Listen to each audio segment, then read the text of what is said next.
Oremos juntos. Dios Padre, te damos gracias. Nos has permitido un tiempo valioso para poder compartir comunión por medio de hoy la palabra de Eclesiastés. Por medio de este libro de Eclesiastés queremos entenderte más profundamente y conocerte. Para esto guíanos, Señor. Queremos entender más profundamente esta palabra asombrosa tuya y queremos ser más sabios en nuestra juventud y utilizar el resto de nuestras vidas y vivirla valiosamente. Y para esto guíanos. Pedimos que permitas tu gracia al corazón de cada uno en este tiempo tan precioso y que nos cuides, y oramos en nombre del Señor Jesús. Amén. Busquemos Eclesiastés. Eclesiastés, capítulo 1, versículo 1.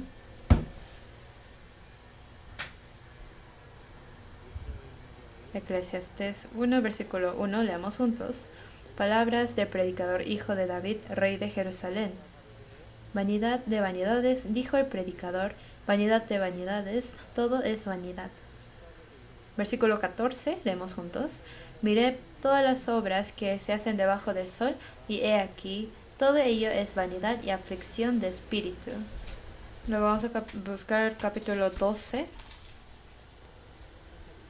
Capítulo 12, versículo 8. Leemos juntos.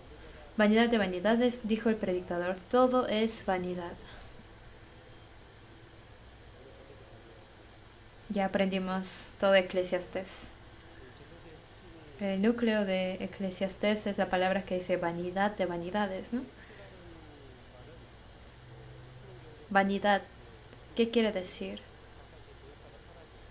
Es como el humo que sale de la boca cuando hace mucho frío, que es vano. O las burbujas que después de unos segundos explotan y podemos decir que es muy vano, ¿no? Una burbuja. El libro de Eclesiastés, como unas 30 veces habla de bajo el sol.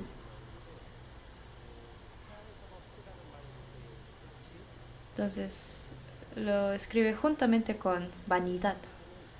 Entonces, que es vano bajo el sol.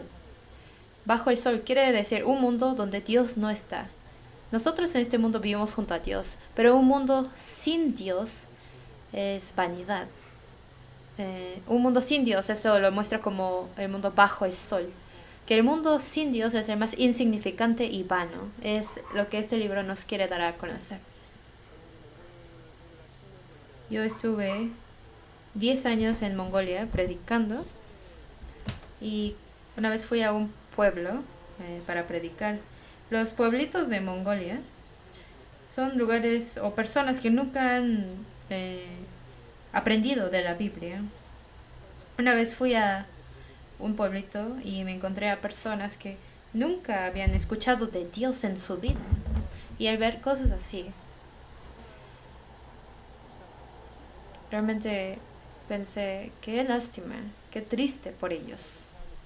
Ahí también brilla el sol, pero realmente llevan vidas muy vanas. Llevan vidas realmente insignificantes delante de Dios, y al mirar esto sentí muy triste en el corazón. El año antepasado, antes de venir a Corea, fui a Ulan-Ude en Rusia. Es una ciudad de Rusia.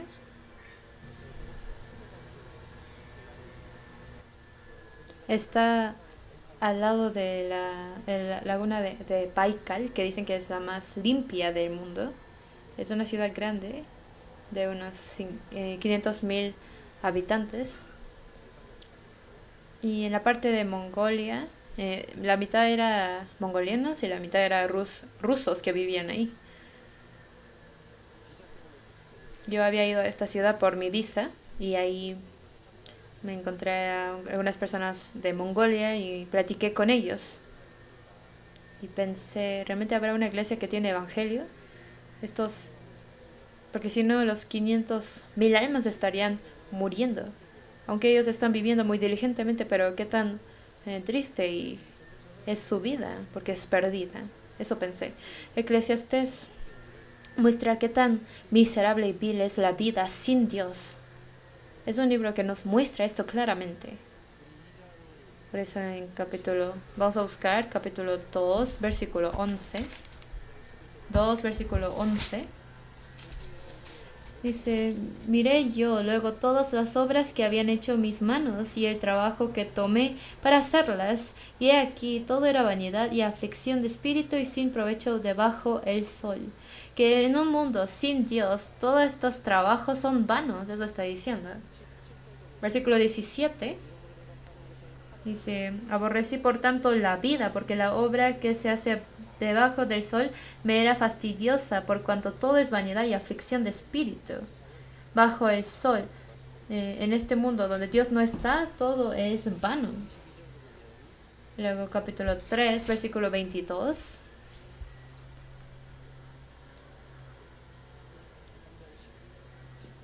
Versículo 19. Dice, porque lo que sucede a los hijos de los hombres y lo que sucede a las bestias, un mismo suceso es. Como mueren los unos, así mueren los otros, y una misma respiración tienen todos, ni tiene más el hombre que la bestia, porque todo es vanidad. Está diciendo que la vida sin Dios es vano, repetidamente, ¿no? La vida sin Dios realmente es vana. Vamos a marcar Eclesiastés y vamos a buscar 1 Corintios 15. Viene una palabra contraria en 1 Corintios capítulo 15. 15 versículo 58. 15, 58. 58 leemos juntos. Así que, hermanos míos amados, estad firmes y constantes, creciendo en la obra del Señor siempre, sabiendo que vuestro trabajo en el Señor no es en vano. Así es. Lo que la palabra contraria de debajo del sol es en el Señor. Que en el Señor sabemos que el trabajo en el Señor no es en vano. Si estamos en el Señor, realmente esa vida no será una vida vana. En San Juan capítulo 15, Jesús dijo, permaneced en mí, ¿no? Que permanezcan en Jesús. ¿Cómo puede uno permanecer en Jesús? ¿A dónde uno tiene que ir para permanecer en el Señor? ¿En Jesús? Vamos a buscar Efesios capítulo 3.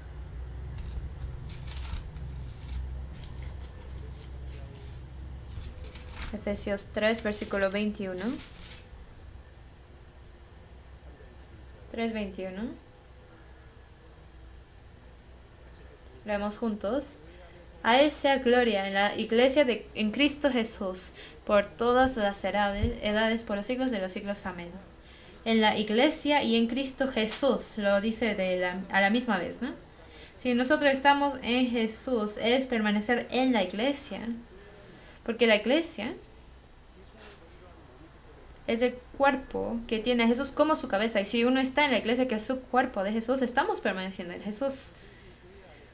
Nosotros, que estemos en la iglesia, quiere decir que permanecemos en la palabra y en la comunión.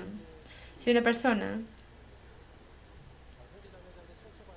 dice, me lastimaron los hermanos, ya no puedo venir a la comunión, ya no quiero venir a la iglesia. A veces escuchamos que hay gente que dice eso, ¿no? Pero, ¿qué es la razón de por qué vienen ante la palabra y la comunión? ¿Por qué vienen a la palabra y la comunión? ¿Vienen para los hermanos? Si nosotros escuchamos la palabra y tenemos comunión, no primeramente es para los hermanos y hermanas. Están confundiéndolo. Por eso si uno siente mal con alguien, si alguien me lastimó, si alguien me hizo sentir menos, uno ya no quiere ir a la comunión. Y esa persona entonces no conoce bien el propósito de por qué uno va a la comunión. ¿Por qué van a la comunión? ¿Vienen a ver a los hermanos y hermanas? No, dentro de la comunión está Jesús. En retiro de verano pasado, yo tuve comunión con 2 jóvenes. tuve consejería con ellos y ellos eran personas que dejaron la comunión porque alguien los lastimó, porque alguien les dijo algo feo, algo fuerte, o sintieron avergonzado platicando con otros hermanos y ya no quisieron venir a la comunión. Pero compartiendo comunión, ellos habían perdido el propósito de por qué van a la iglesia. Entonces, antes venían porque querían a los hermanos, pero como ya no querían a algún hermano, ya no querían venir a la iglesia. Nosotros no venimos a la comunión para ver a los hermanos y hermanas. Dentro de nuestra comunión, dentro de la palabra, Dios está con nosotros y es el lugar donde podemos encontrarnos con Jesús y es porque vamos a la comunión. Aunque todos los hermanos me aborrezcan, ¿tengo que venir a la comunión o no? Sí tengo que presentarme porque ahí es donde puedo tener más profunda comunión con Jesús. Obviamente uno solo puede tener comunión con el Señor, pero estando en medio de la comunión junto a los demás hermanos, ahí está el poder de la obra del Señor y así dice la palabra. Por eso es que primeramente nosotros venimos a la comunión para encontrarnos con el Señor y ahí es donde podemos permanecer en el Señor y juntamente participar en las obras del Señor. Por eso nosotros, la segunda razón sería estar en la comunión para amar a los hermanos y hermanas. No venimos a la comunión para que nos amen, sino para amar venimos a la comunión.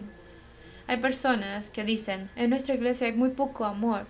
Pero esas personas, ellos mismos, no pueden amar a los demás. Y como quieren recibir amor, es que quieren que alguien me reconozca, alguien me alabe. Pero como no hay nadie así, sienten que no hay amor. Nosotros hemos recibido amor del Señor y si venimos a la comunión para recibir el amor del Señor y amar a los demás hermanos, seguramente uno podrá experimentar que hay abundante amor. Venimos a la comunión para encontrarnos con el Señor y para continuamente recibir el amor del Señor, para poder amar a los demás hermanos y hermanas y para eso venimos a la comunión. Y al permanecer dentro de la comunión, la palabra es cuando permanecemos en el Señor. Y al permanecer en el Señor, realmente será una vida que no es vana. Por eso, por medio de Eclesiastés, podemos ver qué tan vano es este mundo. Es un mundo sin Dios. Y qué tan importante es el habernos encontrado al Señor.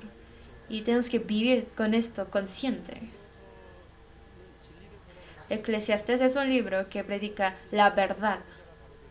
Por eso dijo el predicador en el primer versículo.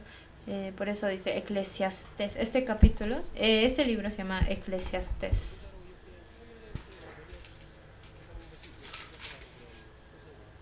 Entonces, Eclesiastés significa, o el predicador, ¿no?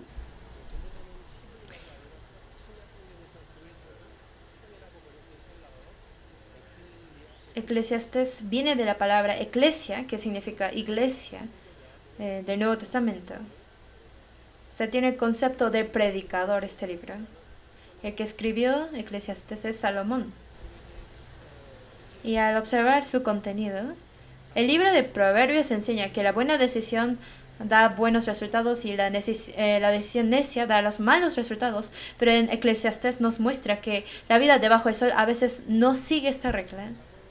En Proverbios enseña que si haces sabia decisión tienes buenos resultados y necios decisiones tiene malos resultados. Pero en Eclesiastés no siempre pasa así, porque aunque uno viva bien, tiene aflicciones. Aunque vive sabiamente, tienes problemas.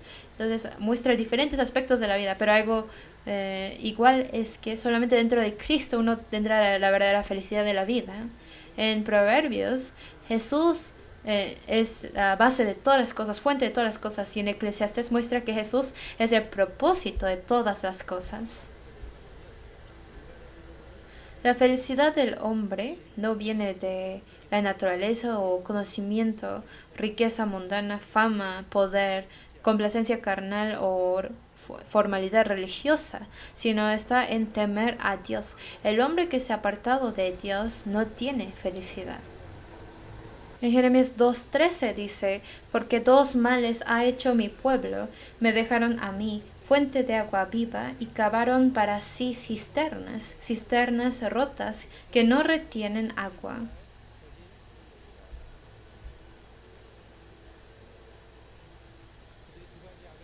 dos males hicieron, dice. Primero es dejar a Dios y segundo, cavaron para sí cisternas lejos de Dios. Y eso fue lo que llevó a su vida a la destrucción. En Eclesiastés vamos a ver los puntos importantes de Eclesiastés. Eclesiastés capítulo 1, versículo 1 a 11, muestra que todo es vanidad. Y luego de 1:12 a capítulo 6, comprueba que todo es vanidad. Por medio de dos cosas muestra o comprueba que todo es vanidad. Primero, por medio de la experiencia del rey, por medio de su propia vida, muestra que todo es vanidad. Y segundo, por medio de lo que este rey, lo que Salomón observó, muestra que todo este mundo es vanidad. Entonces, al mirar lo que comprueba por medio de la experiencia del rey, en capítulo 1, versículo 12 a 15, dice que buscar la sabiduría es vano. Que buscar la sabiduría sin Dios es vano. Versículo 15 dice, lo torcido no se puede enderezar y lo incompleto no puede contarse. Que aunque uno tenga mucha sabiduría, pero que no hay nada que realmente puede hacer. Y el versículo 16 a 18 está diciendo que buscar la sabiduría también es vano. Que si es sabiduría sin Dios, que donde Dios falta, aunque tenga uno mucha sabiduría de estos, es vano. Por eso en 18 dice, porque en la mucha sabiduría hay mucha molestia, y quien añade ciencia añade dolor. Sí, aunque uno tenga mucha sabiduría y ciencia, pero si todo esto les añade dolor y sufrimiento nada más. Y el capítulo 2, versículo 1 a 3, habla acerca de que es vano buscar o seguir la complacencia. La complacencia sin Dios es algo que no dura y es algo que no continúa para siempre. Poder aclarar bien esto es muy importante.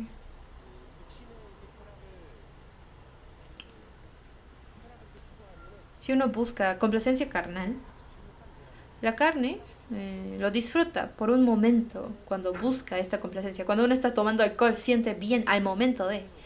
Después de recibir la salvación, cuando cometen pecados, sienten placer o no. Luego sí uno siente placer al pecar. Siento gozo a cantar una canción mundana. O cosas así que trae complacencia carnal, pero todo esto solamente es del momento nada más.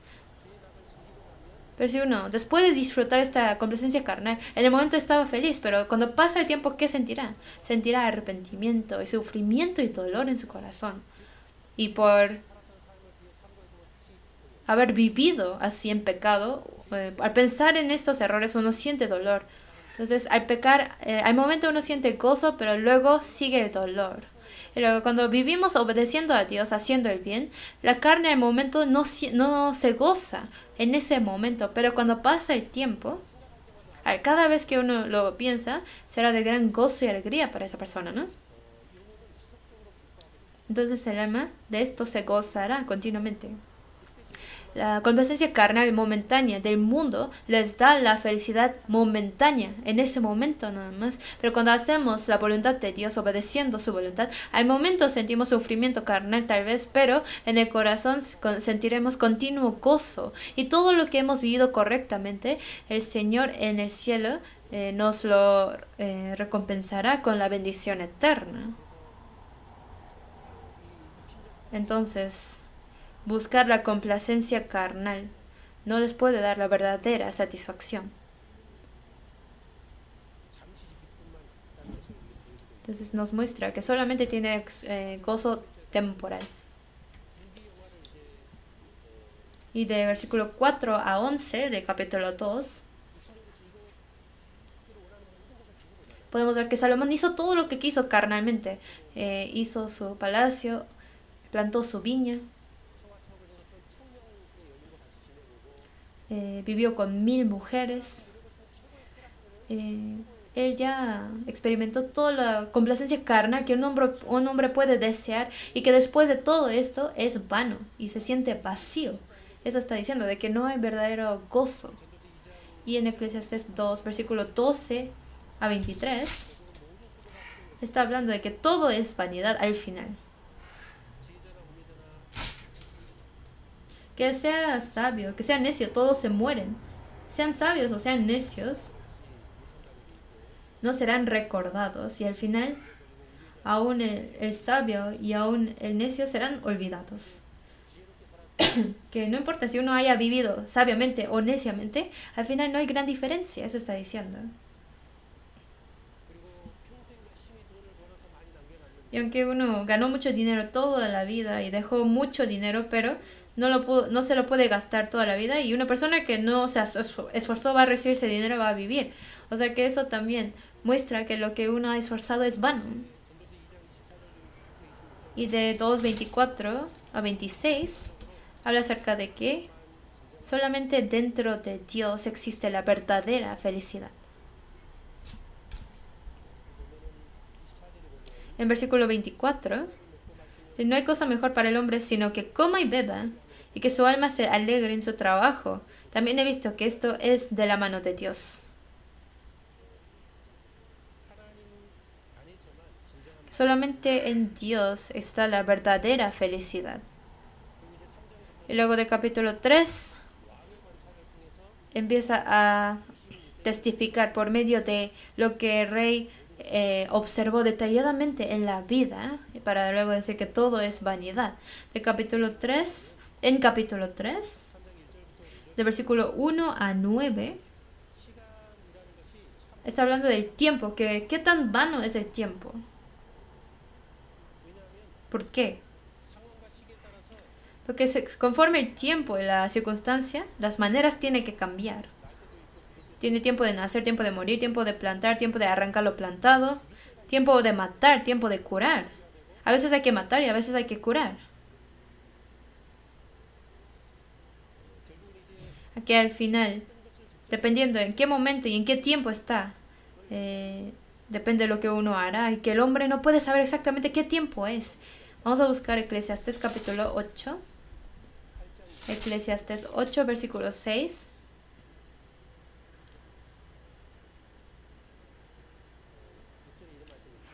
(8:6) dice: porque para todo lo que quisierais hay tiempo y juicio, porque el mal del hombre es grande sobre él. Para todo lo que quisierais hay tiempo y juicio. Que cada cosa tiene su momento y su manera de hacer las cosas. Pero el hombre no sabe esto, no sabe cómo, por eso puede haber problemas. Y por no hacer estas cosas adecuadamente, es un gran mal y carga sobre este hombre. Vamos a buscar capítulo 9, versículo 11. 9:11 dice: me volví y vi debajo del sol que ni es de los ligeros la carrera, ni la guerra de los fuertes, ni aun de los sabios el pan, ni de los prudentes la riqueza, ni de los elocuentes el favor, sino que tiempo y ocasión acontecen a todos. 12. Porque el hombre tampoco conoce su tiempo. No sabe en qué tiempo actuar, de qué manera. Como los peces que son presos en la mala red, y como las aves que se enredan en lazo, así son enlazados los hijos de los hombres en el tiempo malo, cuando cae de repente sobre ellos. Entonces, que es muy difícil para que un hombre haga algo adecuadamente a su tiempo. Por eso el tiempo es tan vano, eso está diciendo. En Eclesiastés 3, versículo 10 a 15, habla acerca de las enseñanzas que nos da el tiempo. En versículo 10 dice que Dios ha dado trabajo a los hombres para que se ocupen en él. Nosotros tenemos que pensar profundamente en el tiempo para obtener sabiduría. ¿Qué tipo de sabiduría? En versículo 11 nos dice: todo lo hizo hermoso en su tiempo y ha puesto eternidad en el corazón de ellos, sin que alcance el hombre a entender la hora que ha hecho Dios desde el principio hasta el fin. tenemos que meditar profundamente el tiempo y saber que no tenemos manera de calcular el tiempo. Y la persona que ha entendido esto, ¿qué tiene que hacer? Hacer lo que dice en versículo 14. He entendido que todo lo que Dios hace será perpetuo. Sobre aquello no se añadirá ni de ello se disminuirá. Y lo hace Dios para que delante de Él teman los hombres. Al meditar profundamente en el tiempo, nosotros tenemos que llegar a ser personas que temen a Dios. Eso es lo que nos muestra. Y de Eclesiastes 3, 16 a 4, 16, habla acerca de las contradicciones de la vida para mostrar que la vida es vana. De 3:16 al 22 habla acerca de que en este mundo no existe la verdadera justicia y que la injusticia prospera en la tierra. Existe el juez y la ley, pero hay momentos en que no existe la justicia. Y cosas así pasan en este mundo. Y capítulo 4, versículo 1 a 3 dice que a veces la justicia es oprimida. Hay personas oprimidas que no reciben consuelo. Que realmente en este mundo ocurren muchas cosas injustas. Eso nos muestra. Y de 4:4 a 16 habla acerca de que la relación entre humanos es muy solo. Porque uno quiere hacer bien algo y luego otros tienen envidia y contienda. Y yo quiero hacer algo bien y los demás me odian y me tienen envidia y cosas así que pasan. Y más adelante habla acerca de que hay muchas dificultades dentro de la vida. Ya por eso la vida es vana, la vida es difícil. Y Eclesiastés capítulo 5, de 5:1 a 7, habla acerca de la religión de este mundo sin Dios. Que buscar algún Dios, alguna imagen es vano, es lo que nos muestra. Por eso nosotros tenemos que venir a escuchar la palabra del Señor. Y 5:7 como conclusión dice, 5:7, leemos juntos, donde abundan los sueños, también abundan las vanidades y las muchas palabras, mas tú teme a Dios. Al final nosotros tenemos que temer a Dios. Esto es lo que nos está mostrando. Y de 5:8 a 6:12 habla acerca de algunas como quejas de la vida. De que uno tiene mucha riqueza, pero que no puede cuidar su riqueza. En versículo 11 dice, cuando aumentan los bienes, también aumentan los que los consumen. ¿Qué bien pues tendrá su dueño si no verlos con sus ojos? Si yo gano poco dinero, no muchos están enlazados a mí, pero si tengo mucho dinero, habrá muchas personas a mi alrededor que me quieren quitar mi dinero, ¿no? Y versículo 13 dice, hay un mal doloroso que he visto debajo del sol, las riquezas guardadas por sus dueños para su mal, las cuales se pierden en malas ocupaciones, y a los hijos que engendraron nada les queda en la mano. Como salió del vientre de su madre desnudo, así vuelve yéndose tal como vino, y nada tiene de su trabajo para llevar en su mano. Que aunque él ganó mucho dinero, pero cuando ya se va, ya se muere, irá con las manos vacías. Entonces, no tenemos ni la capacidad y poder de cuidar lo que hemos ganado. Solamente lo podemos tener en este mundo por un tiempo muy corto. Y tampoco podemos gozarnos de todas nuestras ganancias. En capítulo 6, versículo 2, dice, del hombre a quien Dios da riquezas y bienes y honra, y nada le falta de todo lo que su alma desea, que reciba todo lo que quiso. Dice, pero Dios no le da facultad de disfrutar de ello, porque esa persona no supo administrar bien sus riquezas. Entonces, aunque tiene muchos bienes, pero no los puede disfrutar. Eso es otra queja de la vida. Luego capítulo 6, versículo 6. Porque si aquel viviere 1000 años 2 veces sin gustar del bien, ¿no van todos al mismo lugar? Que aunque viva 2000 años, no podrá disfrutar todo lo que tiene. Por eso al final, una vida sin Dios solamente puede vivir con quejas. Eso nos está mostrando. Y del capítulo 7, versículo 1 a 12, versículo 14, habla acerca de los consejos de cómo debemos vivir en esta vida tan vana, que en este mundo tan malvado, cómo debemos nosotros vivir, nos está mostrando aquí.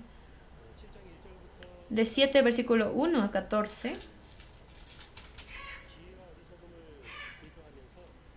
Hace comparación entre lo necio y lo sabio y habla de algunas enseñanzas de la historia. De capítulo 7, versículo 1 dice: mejor es la buena fama que el buen ungüento, y mejor el día de la muerte que el día del nacimiento. Mejor es ir a la casa de luto que a la casa de banquete, porque aquello es el fin de todos los hombres, y el que vive lo pondrá en su corazón. Aquí habla de cosas muy contrarias. Que mejor es la buena fama que el buen ungüento. ¿Quién tiene la mejor fama? El mejor nombre es Jesús. Que conozcamos a Jesús es mejor que cualquier buen ungüento, cualquier riqueza de este mundo. Mejor es el día de la muerte que el día del nacimiento. ¿Qué quiere decir? Nosotros, al pensar en la muerte, podemos tener sabiduría. Es mejor ir a la casa de luto que a la casa de banquete, porque en la casa de luto podemos meditar profundamente para pensar y preparar nuestra muerte. Es mejor pesar que la risa, dice. Porque si tenemos el pesar de ir al infierno, esa persona podrá prepararse para evitar el juicio. Mejor es oír reprensión del sabio que la canción de los necios, dice. Cuando en la fe tenemos buenos amigos en la fe, la reprensión es un amor que realmente me pueden señalar y corregir mis errores. Si tenemos amigos así que nos pueden reprender, es mucho mejor que nos canten. Entonces por eso dijo, mejor es la reprensión del sabio que la canción de los necios. Es necesario que tengamos amigos que nos pueden reprender y exhortar por nuestros errores, para que podamos corregir uno al otro. Lamentablemente no tengo muchas personas que quieran reprenderme o exhortarme, porque ya soy un adulto y no tengo muchas personas a mi alrededor que me reprendan, y lamento esto. A veces hay algunos pastores que me hablan de algún problema que tengo y siento muy gozoso y muy agradecido. Creo que no me creen, pero es verdad. Entonces es algo muy hermoso que les puedan reprender. En 8 dice, mejor es el fin que el principio. Siempre el fin es más importante. Sansón, que vivió equivocadamente, pero al final se esforzó de la correcta manera y pudo ser un padre de la fe. Si uno vive mal todo el año, pero al último mes vive correctamente y ya puede terminar bien el año, ¿no? Nosotros vivimos en los últimos tiempos. Por eso, en esos últimos tiempos, aunque hasta ahora hemos vivido equivocadamente, pero si desde ahora vivo correctamente ante el Señor, podría llevar una vida hermosa y buena ante Dios. O mejor es el sufrido de espíritu que el activo de espíritu, dice. Que al final el sabio es el que conoce a Dios, que tiene comunión con Dios y se va pareciéndose a Dios. Y Eclesiastés 7, 15 a 18 habla acerca de que es importante que uno tenga bien su centro. En versículo 16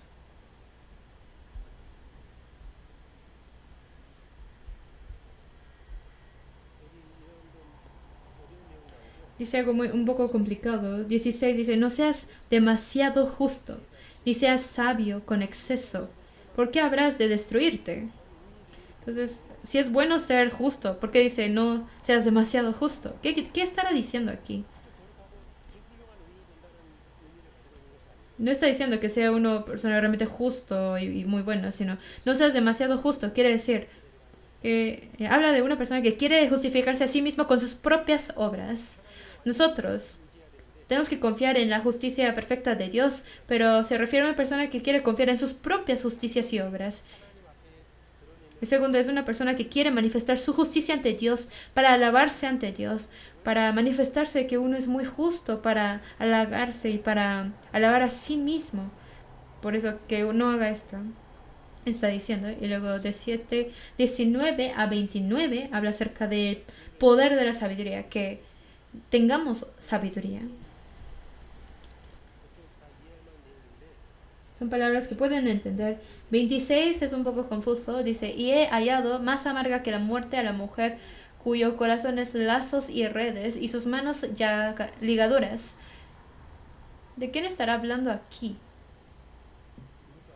¿De quién estará hablando? Esta mujer pueden ser dos cosas. Unos dicen que puede ser la mujer ramera, como viene en Proverbios, pero más que esto, habla de tipo de personas con la idea del humanismo.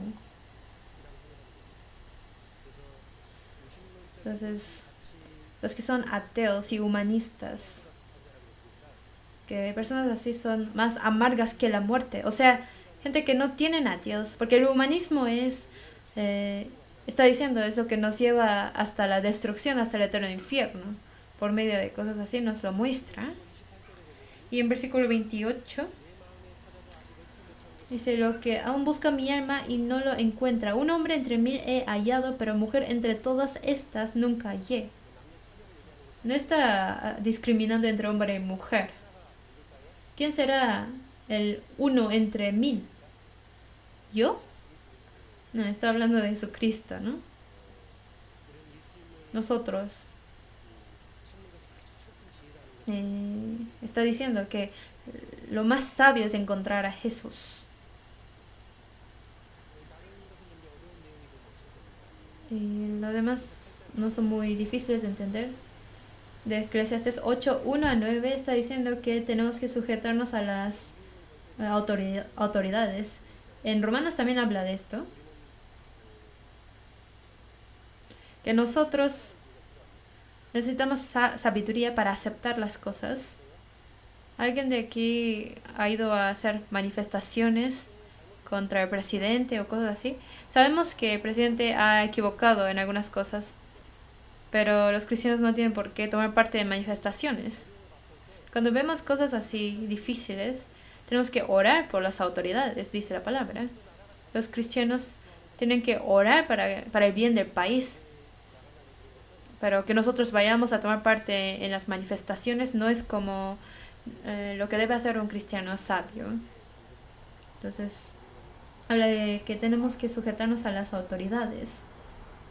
Tenemos que orar mucho para Corea y todo el mundo, porque hay mucha complicación en todo el mundo. Y de versículo 10 a 17. En 17, 8:17 dice, y he visto todas las obras de Dios, que el hombre no puede alcanzar la obra que debajo del sol se hace. Por mucho que trabaje el hombre buscándola, no la hallará. Aunque diga el sabio que la conoce, no por eso podrá alcanzarla. Que realmente, aunque buscamos mucho en la vida, no podremos saber realmente. Salomón, que es el más sabio, meditó profundamente a Israel, pero había muchas cosas que él no entendía. Eso está diciendo. Que el que entiende toda la vida y lo mueve, lo gobierna, es solamente Dios el único. Eso está diciendo repetidamente. Que como resultado, en versículos 12 y 13, vamos a ver, 8, 12 y 13 leemos juntos. Aunque el pecador haga mal 100 veces y prolongue sus días, con todo, yo también sé que les irá bien a los que a Dios temen, los que temen ante su presencia, y que no le irá bien al impío, ni le serán prolongados los días que son como sombra, por cuanto no teme delante de la presencia de Dios. Así es, que el hombre que teme a Dios, a él solamente le irá bien. Eso está diciendo. Y Eclesiastes 9, 1 a 6 está hablando acerca de que habrá un juicio para todos. Por lo tanto, mientras uno está vivo, tiene que buscar a Dios y preparar su juicio. Eso está diciéndonos. Y 9, versículos 7 a 12 habla acerca de que nosotros viviendo en este mundo, ¿con qué vamos a gozar la vida? Habla de 4 gozos o placeres de la vida. Pero aquí lo importante es el fin común. que la base es glorificar a Dios y estas cuatro cosas hay que gozar. Que los cristianos en la vida o en el mundo, ¿de qué nos podemos gozar? Nos muestra aquí. En versículo 7 dice, anda y come tu pan con gozo y bebe tu vino con alegre corazón, porque tus obras ya son agradables a Dios.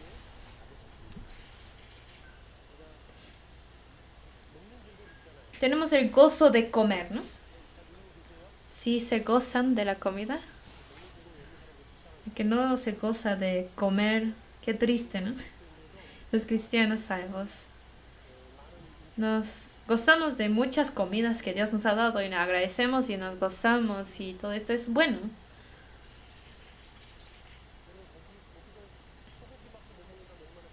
Si solo pudiéramos comer res, la única carne que existe sería triste, pero existe de pollo, de cerdo, de muchos tipos, de mucha variedad que Dios nos dio para gozar. Pero tampoco tienen que ser muy exigentes, ¿no? En el sabor de la comida. La avaricia, que es pecado, ¿no? Dice. Entonces, y es también es pecado dañar su salud comiendo tanto, ¿no? Entonces tenemos que comer sanamente y no exigir tanto sabor de la comida no sería algo muy sabio.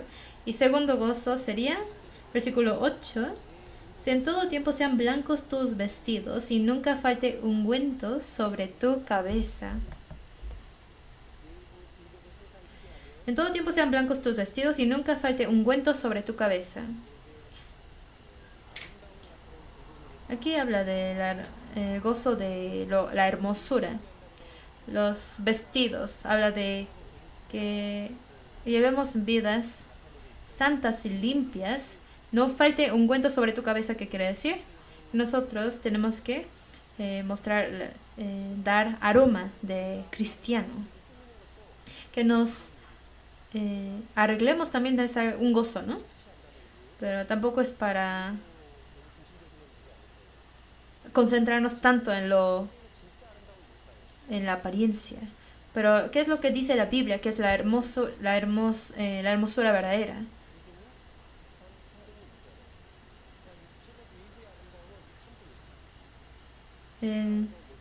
¿Qué es la verdadera hermosura? No es la apariencia, sino es la verdad. La verdad es lo más hermoso en los ojos de Dios y luego es la bondad. Es ser amable, ser buena persona. Pero en este mundo va al revés, porque este mundo ve la apariencia como lo más hermoso y luego la bondad, y la verdad no es muy importante. Pero la verdadera hermosa es primero verdad, luego bondad y luego apariencia. Entonces tenemos que ser limpios y santos. El versículo 9 dice, goza de la vida con la mujer que amas todos los días de la vida de tu vanidad que te son dados debajo del sol. Todos los días de tu vanidad, porque esta es tu parte en la vida y en tu trabajo con que te afanas bajo el sol. Otra cosa que nos podemos gozar es matrimonio. Que tengamos un matrimonio feliz dentro del Señor, y esto es gozo y bendición que Dios nos ha dado en esta vida. Y es algo que sabrán cuando ya se casan, ¿no?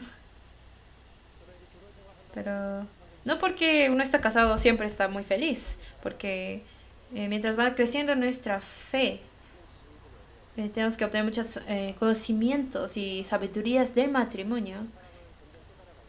Cuando vamos conociendo más del amor por medio de la palabra, también podemos sentir más gozo dentro del matrimonio. No solo porque uno se casa está feliz. Hay muchas veces que por casarse uno está muy infeliz. Hay gente así, pero si su fe crece correctamente y dentro de la fe tiene un correcto matrimonio, este matrimonio será mejor cada vez con el gozo que Dios les permite. Entonces habrá amor dentro de esta pareja y gozarse entre los dos. Los que no tienen buena relación con su pareja tienen que tener comunión con los que tienen buena relación con sus parejas, para que sepamos qué es lo que tenemos que corregir. A veces queremos amar, pero nuestro amor muchas veces es egoísta, que uno a su manera quiere amar. Por eso muchas veces no siente el amor del otro. el hombre y la mujer son muy diferentes, si lo saben, ¿no?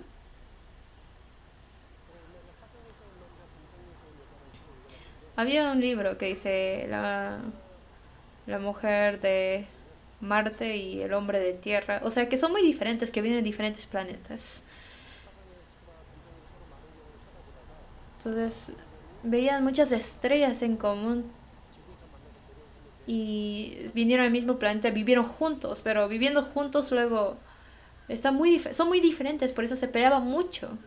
Entonces, al principio querían el punto diferente del otro, pero luego por lo mismo se pelean mucho. Entonces, para descubrir el punto diferente del otro, para amarlo, para quererlo y vivir juntos en armonía es el matrimonio bueno. Es lo que dice el libro.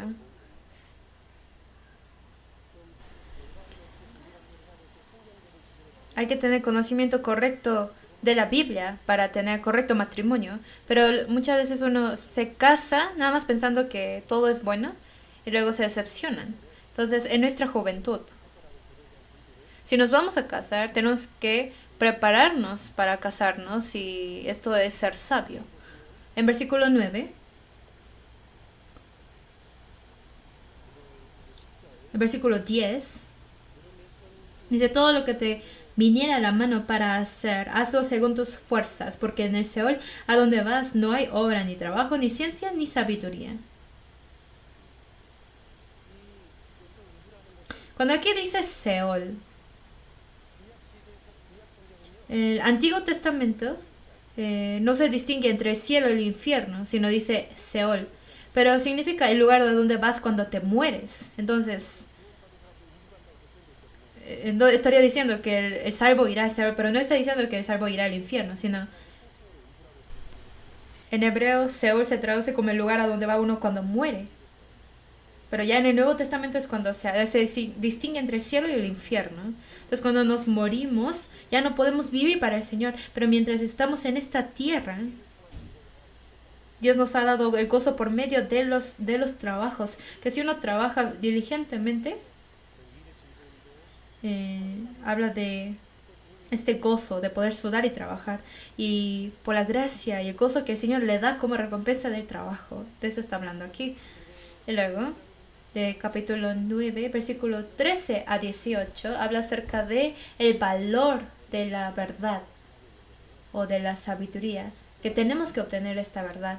Y de capítulo 10, 1 a 15, habla acerca de las características de la verdad o la sabiduría. Y de versículo 16 a 20, habla de la sabiduría relacionada con el rey.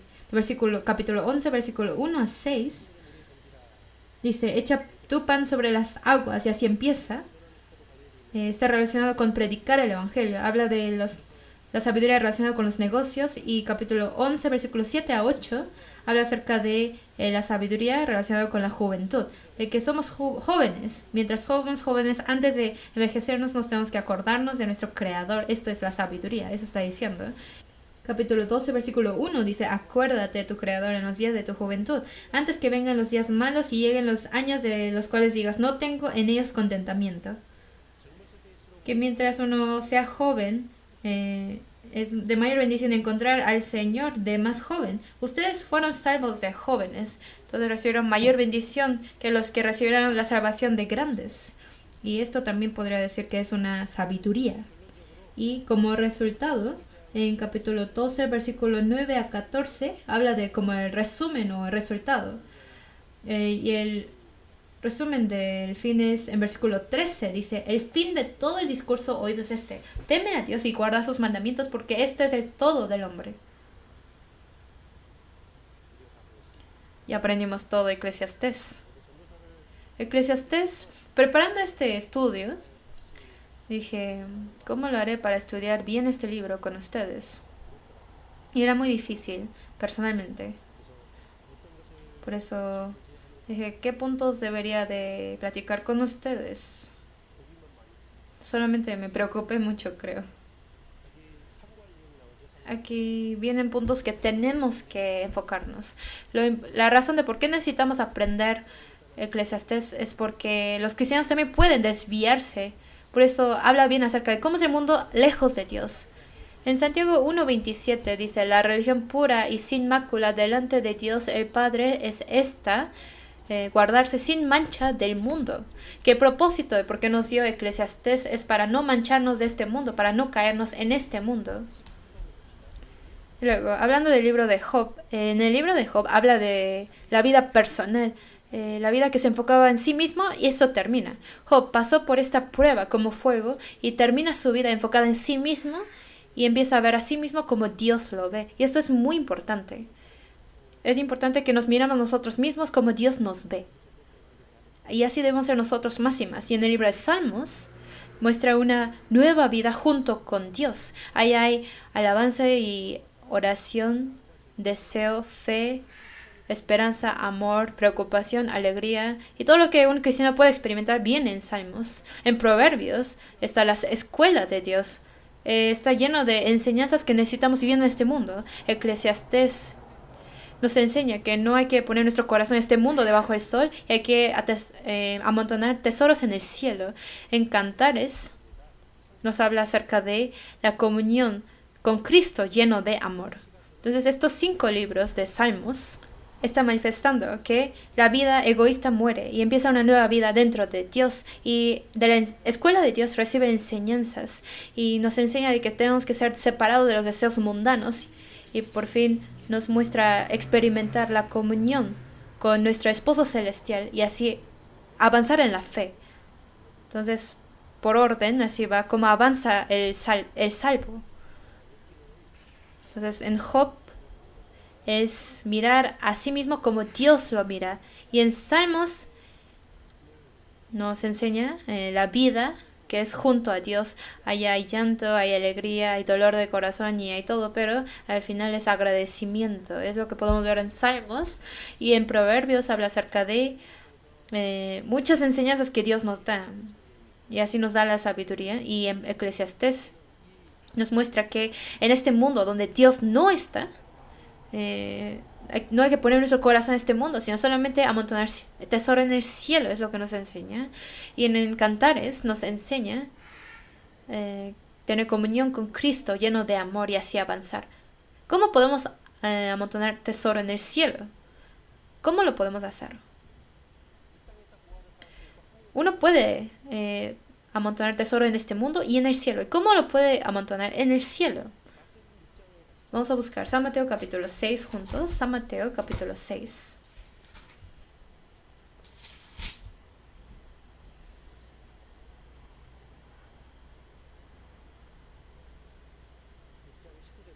San Mateo 6, versículo 19. 6, 19 a 20. 19-20 leemos juntos. No os hagáis tesoros en la tierra, donde la polilla y el orín corrompen, y donde ladrones minan y hurtan, sino haceos tesoros en el cielo, donde ni la polilla ni el orín corrompen, y donde ladrones no minan ni hurtan, porque donde esté vuestro tesoro, ahí estará también vuestro corazón. Dijo, no os hagáis tesoros en la tierra, sino en el cielo. ¿Cómo puede uno hacer tesoro en el cielo? Eso es muy importante. Quizás uno está viviendo, amontando tesoro aquí en la tierra o en el cielo. ¿Y cómo lo pueden hacer en el cielo? ¿Cómo será? La respuesta viene en versículo 21. 21 leemos juntos. Porque donde esté vuestro tesoro, ahí estará también vuestro corazón. ¿Dónde está mi corazón? Al saber esto, uno puede saber si uno vive haciendo tesoro en el cielo o en la tierra. Si yo tengo mucho interés en el dinero, ¿en dónde estoy haciendo tesoro? En la tierra. Si yo tengo mucho interés en mis hermanos y hermanas, ¿dónde está haciendo su tesoro? Está haciendo su tesoro en el cielo. Si yo amo demasiado la palabra, esa persona seguramente hará tesoro en el cielo. Si yo amo la palabra, la iglesia, tengo interés en Dios y en las almas, esa persona está llevando una vida que hace tesoro en el cielo. Pero si tiene uno interés en la fama y en el poder y en la riqueza de este mundo y es todo su interés ahí, esa persona estaría haciendo mucho tesoro en esta tierra. Donde está vuestro corazón, está vuestro tesoro. O sea, hay que pensar dónde está nuestro corazón. Eclesiastés nos enseña que vivir poniendo este corazón en el mundo, al final todo es vano. Por eso nosotros tenemos que enfocarnos en Dios, es lo que nos muestra. Entonces en Job habla de la bendición a través de las aflicciones. En Salmos es la alabanza por las oraciones. En Proverbios es la sabiduría por los consejos. En Eclesiastés es entender la verdad de la vida por la vanidad.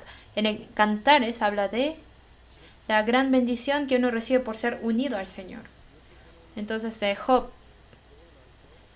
es sufrimiento y después en Salmos es adoración y en Proverbios es la sabiduría, en Eclesiastés es el propósito de la vida y en Cantares es el enamorarse de Dios o en otras palabras el matrimonio. Entonces por medio de estas 5 cosas podemos pensar en el avance de nuestra fe.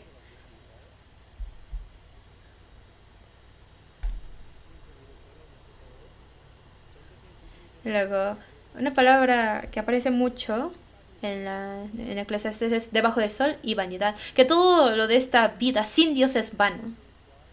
Que solamente en el Señor hay propósito y significado de la vida. La felicidad del hombre no es de la sabiduría y fama y poder y complacencia de este mundo o religión de este mundo, sino es en temer a Dios. Está diciendo que la vida que se apartó de Dios no tiene felicidad. Entonces, ¿cómo debe uno vivir? La respuesta siempre es llevar una vida pareciéndose más y más a Jesús. Imitar a Cristo. Nosotros tenemos que aprender más de su imagen del Señor. Entonces, el propósito o la meta de mi vida debe ser como Cristo. Como sea Cristo, tenemos que irnos pareciéndonos más y más a Él, porque eso será el propósito más hermoso y así podremos ser cambiados más y más como Él. Un predicador llamado Jonathan Edwards, antes de los 20 años, tuvo un sueño así. El 14 de enero de 1723, antes de que tuvo 20 años, él hizo una lema de vida, de escoger cómo va a vivir. Dijo, si hay una persona en este mundo que muestra la luz verdadera, que vive de la manera correcta y adecuada y limpia en este mundo, yo voy a esforzarme a ser esta única persona y voy a actuar como si yo fuera esta persona. Entonces es muy admirable lo que dijo esta persona. Espero que nadie se esté durmiendo. Nosotros también, si pudiéramos tener una lema de vida así, sería muy bueno. Que en cualquier momento, de todos los aspectos, mostrar la luz verdadera y ser una persona perfecta, un santo perfecto que vive de la manera más correcta y adecuada. Que yo sea una persona así en este mundo. Y actuar y vivir como esa persona. Entonces Jonathan Edwards trató de realmente vivir de esta manera.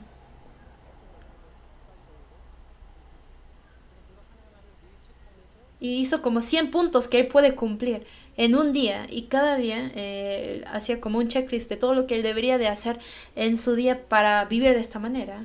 Entonces yo pensé, yo no podré vivir como Jonathan Edwards. Y yo leí su libro y viendo sus puntos de lo que él hacía cada día, realmente lo respeté mucho. Y dije, al final es muy difícil vivir como él. Pero dije, leyéndolo, realmente me conmovió mucho el corazón porque dije, yo también quiero esforzar tanto como él. Pero yo muchas veces no vivo tan diligentemente como Jonathan Edwards. Y de su libro,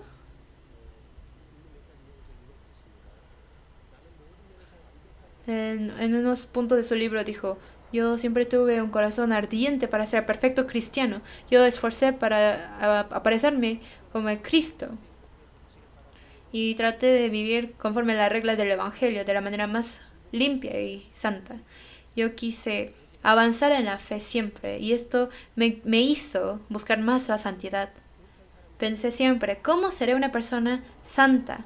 ¿Cómo haré para vivir más santamente y más como un hijo de Dios, más como un discípulo de Cristo podré vivir? Esto era mi lucha de día y de noche y era mi pregunta continua.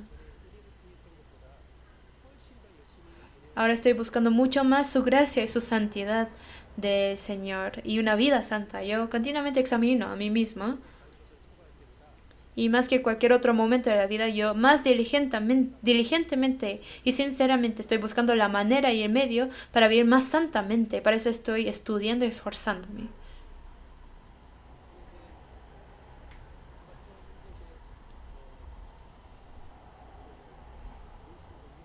Entonces eso fue como su diario de lo que él escribía en su vida. ¿Alguna vez ustedes han escrito un diario así? Sería muy bueno si pudieran, ¿no? Nosotros también, así como Jonathan Edwards, si pudiéramos vivir, nuestra vida sería mucho más sana.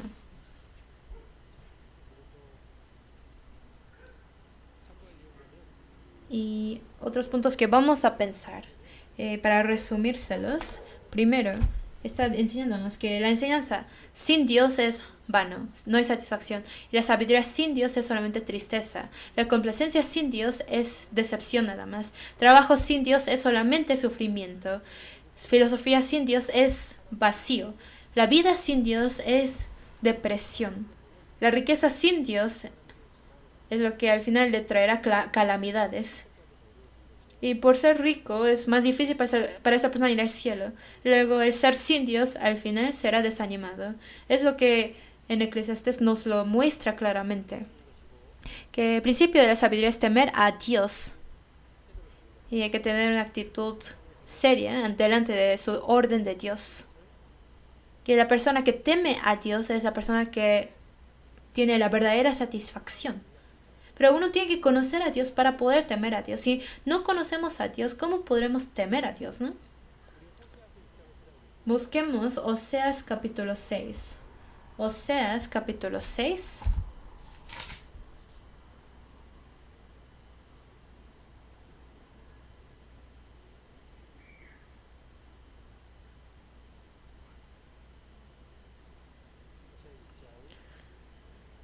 Oseas capítulo 6.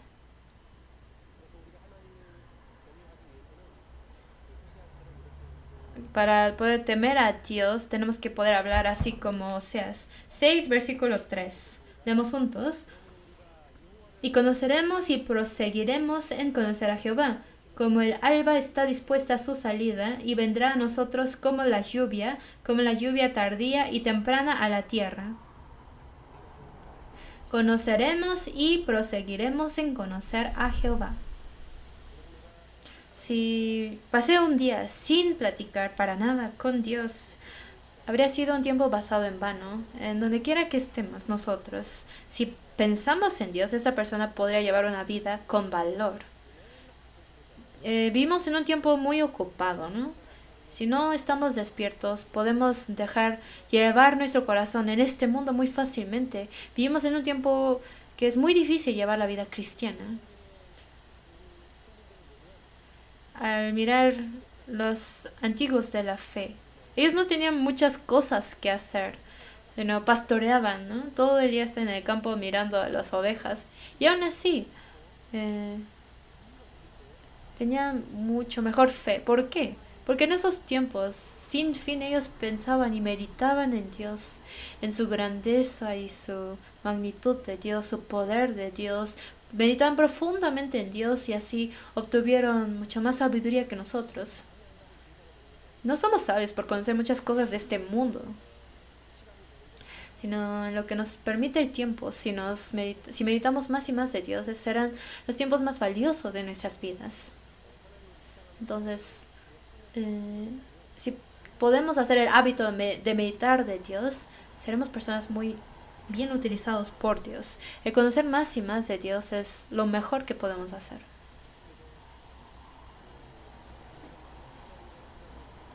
Por eso que nuestro corazón sea ardiente por conocer a Dios, como dice en San Lucas. Eso sería muy bueno. Dios tiene muchos caracteres. Dios es todopoderoso, su gran amor de Dios. Dios es infinito, Dios no tiene fin. Dios tiene gracia sin fin, su amor. Entonces hay muchos caracteres muy profundos de Dios. Si lo podemos meditar uno por uno, seríamos grandes discípulos del Señor. En Salmo 77:12 dice, meditaré en todas tus obras, todo lo que el Señor ha hecho por nosotros. Al pensar en cosas así uno puede conocer más profundamente en el Señor.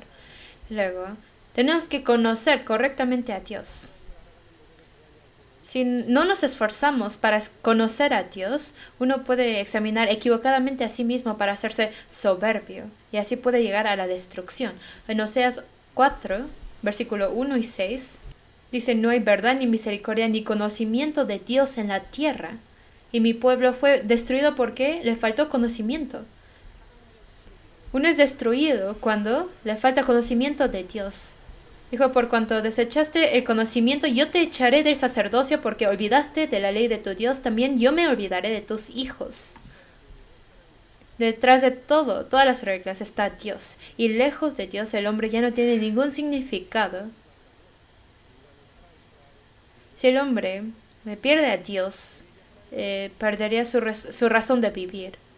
Conocer a Dios es lo más importante y lo más necesario para nosotros. ¿Por qué? El hombre cuando se olvidó de Dios es cuando se pervertió. Nosotros cuando dejamos de conocer a Dios es cuando caemos en dificultades. En Romanos capítulo 1 dice que el hombre se profesó ser sabio y se hicieron necios y cambiaron la gloria de Dios incorruptible en semejanza de imagen de hombre corruptible, de aves, cuadrúpedos y de reptiles. Cuando perdieron el conocimiento de Dios, empezaron a adorar las cosas que fueron hechas para los hombres. Entonces, lo que fueron dados por nuestra necesidad, uno ahora los adora como si fueran sus ídolos y se hicieron los más necios por eso. En Salmos 9:10 dice, en ti confiarán los que conocen tu nombre, por cuanto tú, oh Jehová. Entonces, los que conocen el nombre de Jehová confiarán en Él. O sea, los que conocen cómo es o quién es el Señor, confiarán en Él.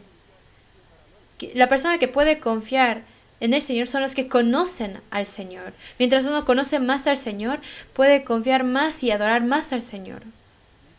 Por eso, la fe es creer en su carácter de Dios. Si no conocemos cómo es Dios, no podríamos tener fe en Él.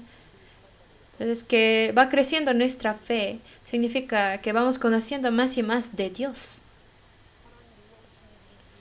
De qué tan asombroso es Dios. Si uno no lo sabe, ¿cómo podría confiar en Dios, no? Entonces, que nuestra fe vaya creciendo quiere decir que vamos conociendo más y más claramente de quién es Dios.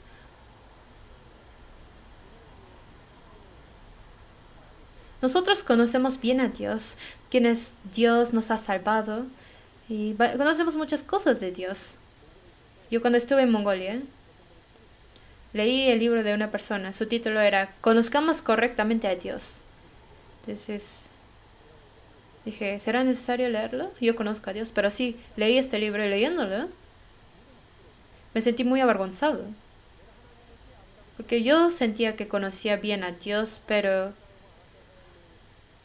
al aprender de Dios que meditó y conoció el autor de este libro, pude entender cuánta falta me hacía meditar y conocer de Dios. Por eso sentía muy avergonzado.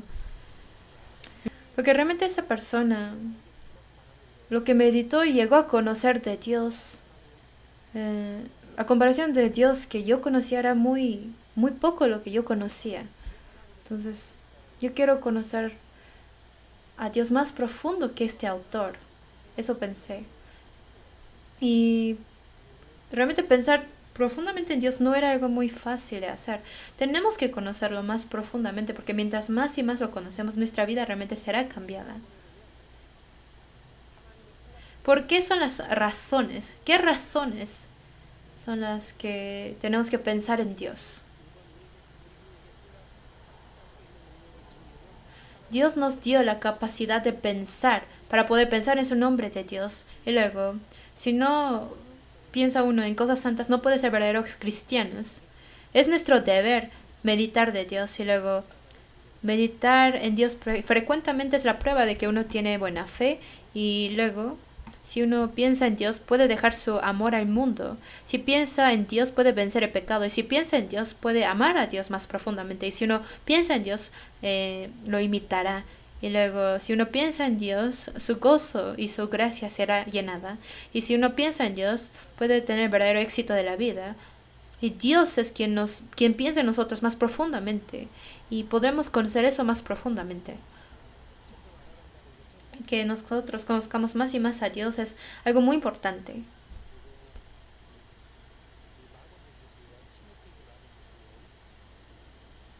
Luego, la manera de cómo podemos pensar frecuentemente en Dios. ¿Qué serán? Primero, empezar el día con pensamiento santo. Cada mañana, cuando despiertan, oran y leen la palabra para empezar su día. Levante la mano y que diga, yo lo hago. Yo cuando me levanto, oro y aunque sea un versículo, leo la palabra. Muy pocos, ¿no?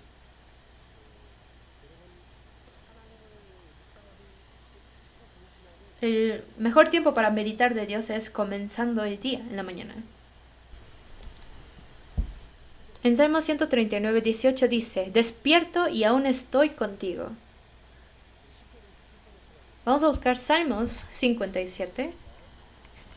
Busquemos Salmos 57. Salmos 57.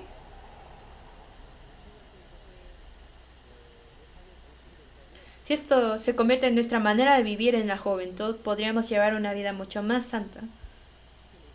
57, versículo 8. Leamos juntos.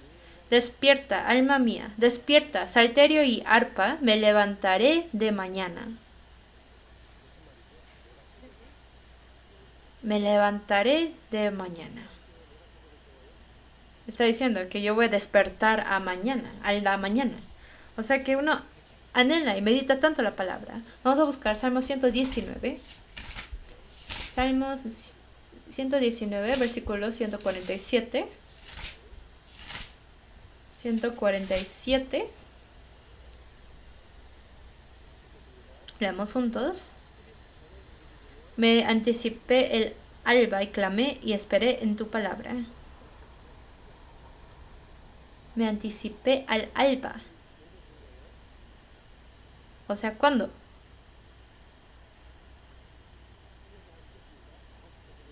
En la madrugada, ¿no?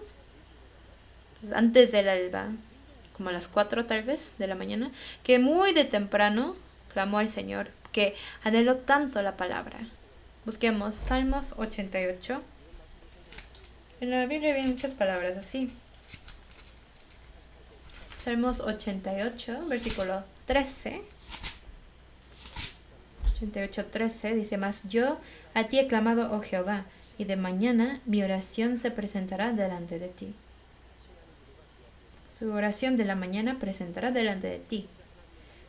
Y que en la mañana tienen que encontrarse al Señor primero y escuchar la voz del Señor y tener comunión con el Señor. Será un día hermoso, seguramente. Esto es lo que Jesús hacía. Busquemos a Marcos capítulo 1. San Marcos capítulo 1.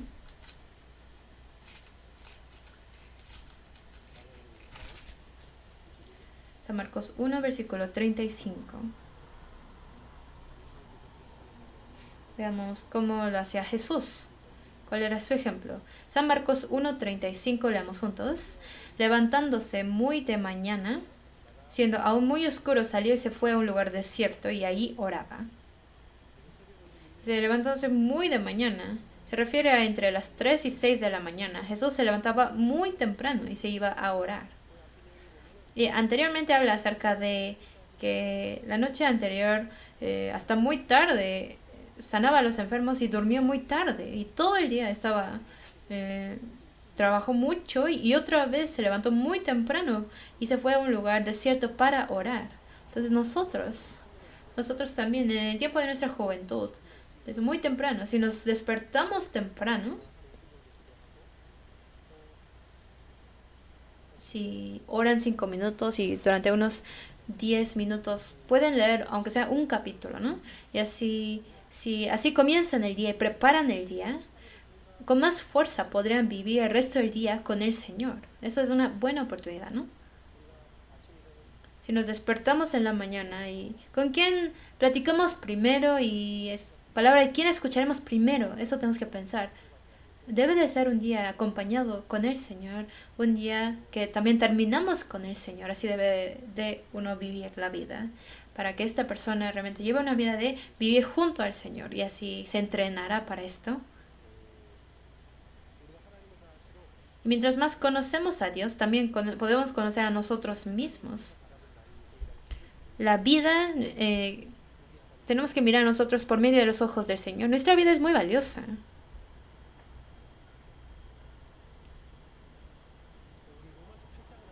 Vamos a buscar Romanos capítulo 8.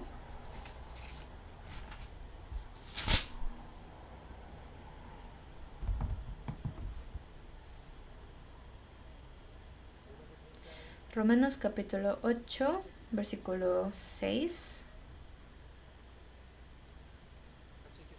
8:6 leemos juntos. Porque el ocuparse de la carne es muerte, pero el ocuparse del espíritu es vida y paz.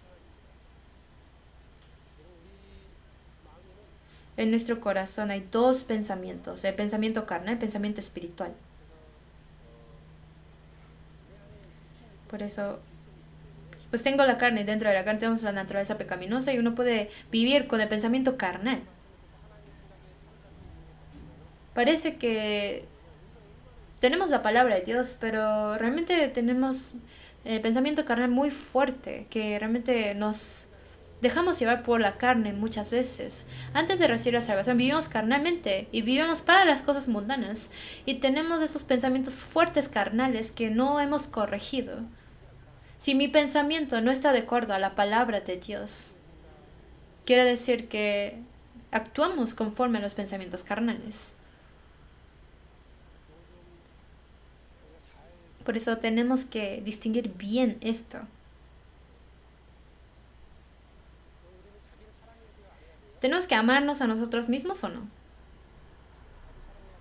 ¿Tenemos que amarnos a nosotros mismos? ¿Sí?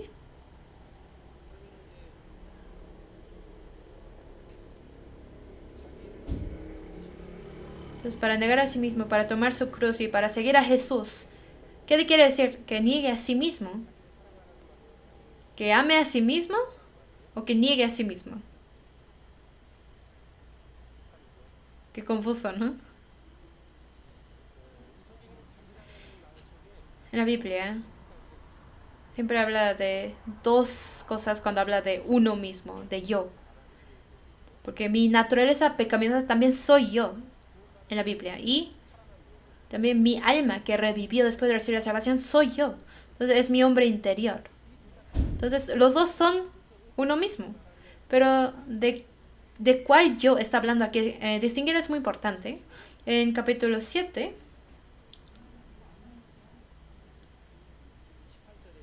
7:18 dice, yo sé que en mí, esto es de mi carne, no mora el bien, que mi carne que mora en mí soy yo, pero habla de mi naturaleza carnal. Dice, es el pecado que mora en mí. Y también dijo, existe otra ley en mí, en mis miembros. Este yo existe. Y luego mi hombre interior también existe. Por eso, yo que tengo mi naturaleza pecaminosa, debo de controlar, debo de quitar. Mientras uno desecha más y más de esta naturaleza caída, llevará una vida más exitosa. Y también en otras palabras dice que yo tengo que amar a mí mismo. Busquemos San Mateo capítulo 22. San Mateo 22. San Mateo capítulo 22, versículo 37. Estamos buscando muchos versículos hoy, ¿no? Porque es Academia Bíblica. 22, versículo 37. Jesús le dijo, amarás al Señor tu Dios con toda tu mente, con todo tu corazón, con toda tu alma y con toda tu mente. Este es el primero y grande mandamiento. Y el segundo es semejante. Amarás a tu prójimo como a ti mismo. De estos dos mandamientos dependen toda la ley y los profetas. Dio dos mandamientos. Al pensarlo profundamente, son tres mandamientos. ¿Cómo son tres? ¿Solamente pueden ver dos mandamientos aquí? Yo puedo ver tres. En 39 dice, el segundo es semejante. Amarás a tu prójimo como a ti mismo. Entonces esto lo podemos dividir en dos. Primero, ¿qué es? Amar a sí mismo. Ámate a ti mismo. Y así también tienes que amar a tu prójimo como a ti mismo. Vamos a buscar Romanos capítulo 13. Romanos 13.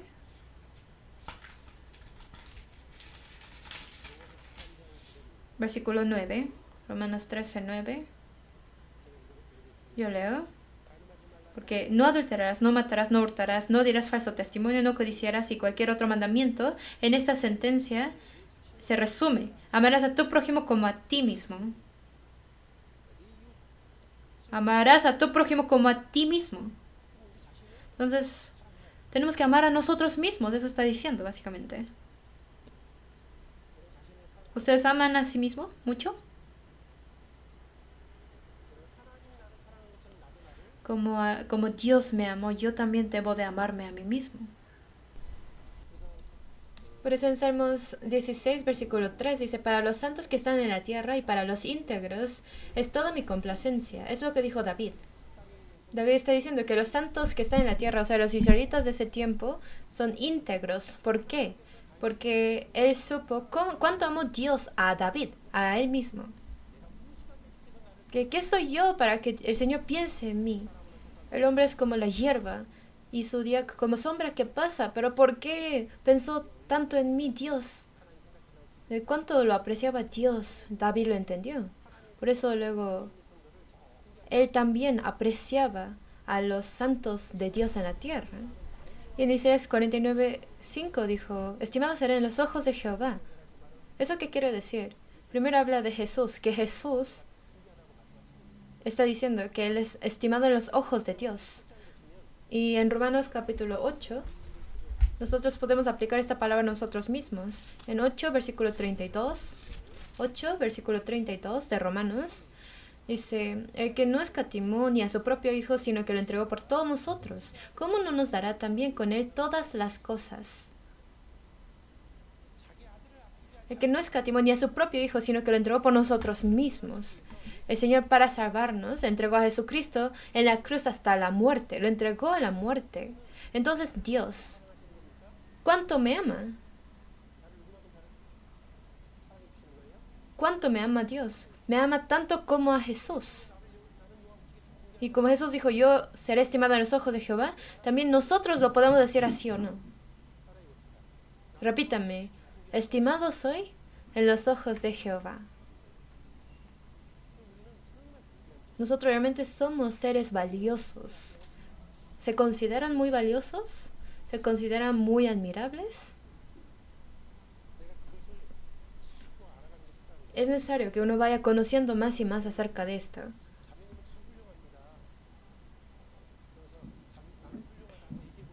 Le dije a una hermana, diga que yo soy muy preciosa, yo soy muy valiosa. Y dijo esta hermana, pastor, no, yo tengo este problema, tengo el otro, yo no soy muy valiosa, yo tengo muchos problemas. Pero en los ojos de Dios, realmente somos seres hermosos y valiosos. Sin duda. ¿Se consideran como tesoros? ¿Dios me valorará más que los tesoros? Repítame, yo soy un tesoro. ¿Sí son tesoro? Busquemos Malaquías capítulo 3.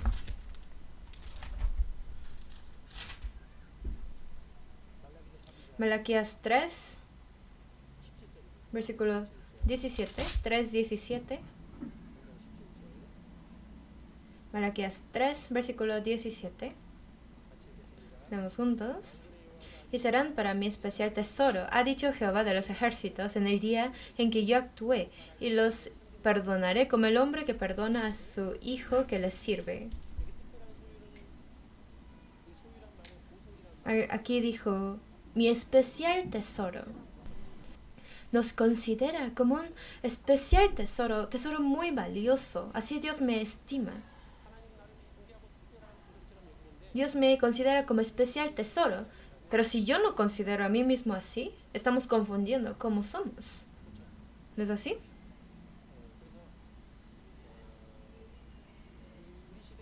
Nuestra época es una época muy sentimental. Es muy importante las emociones y sentimientos, ¿no? Por eso aún en los mensajes hay caracteres de caritas, de emociones, ¿no?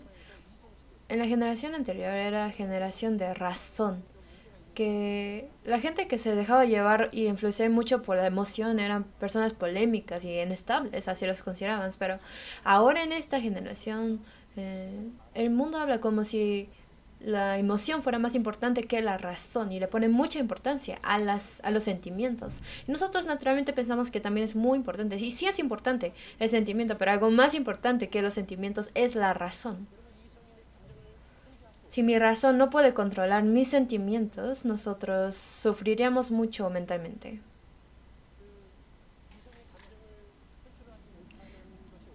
Y si uno no puede controlar su sentimiento por mucho tiempo, esto puede convertir en depresión también.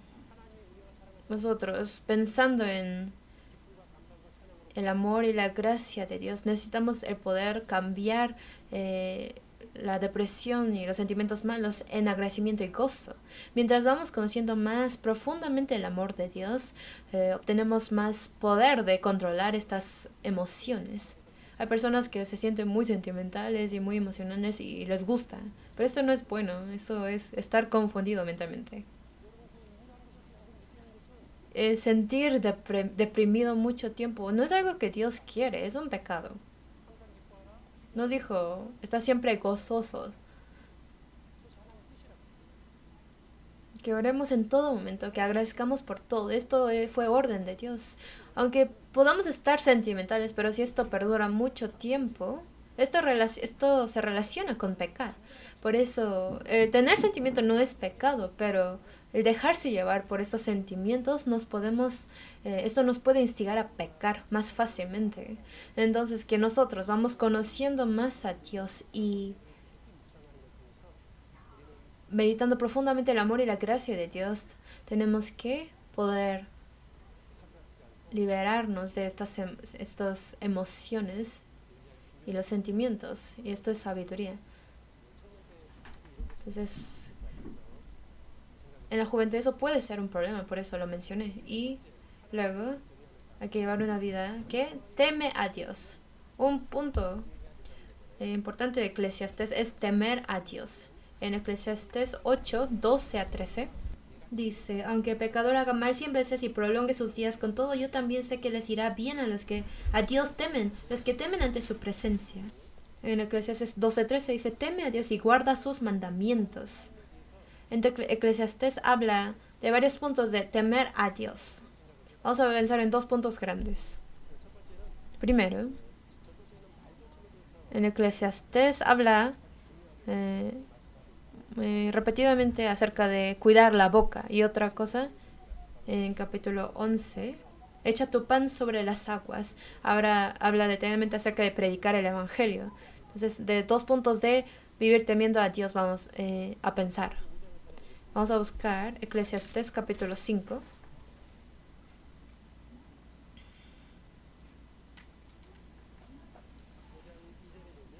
Eclesiastés 5, versículo 2 dice, no te des prisa con tu boca ni tu corazón se apresure a proferir palabra delante de Dios, porque Dios está en el cielo y tú sobre la tierra. Por tanto, sean pocas tus palabras, porque de la mucha ocupación viene el sueño y de la multitud de las palabras la voz del necio.